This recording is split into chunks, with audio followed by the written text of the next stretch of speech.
लाम, लुकमान ने लड्डू खाए। लाम, लुकमान ने लड्डू खाए। लुकमान, लड्डू। दोनों अल्फाज के शुरू में एक जैसी आवाज़ सुनाई दे रही है और ये आवाज़ है ल की आवाज़। ल लुकमान, ल लड्डू।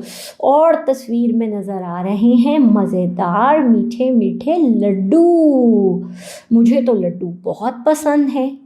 जी बच्चों, ये जो ल है ये आवाज़ है हरूफ तहज्जी के रुकन लाम की।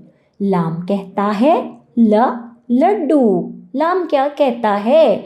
लाम कहता है ला लाल। अब ज़रा जल्दी से अपने इर्द गिर्द की चीज़ों को गौर से देखिए और बताइए कि क्या कोई ऐसी चीज़ आपके इर्द गिर्द मौजूद है जिसके शुरू में लाम की आवाज़ सुनाई देती हो। और प्यारे बच्चों, अब जल्दी से लीजिए प्ले डो और उससे बनाइए गोल गोल लड्डू।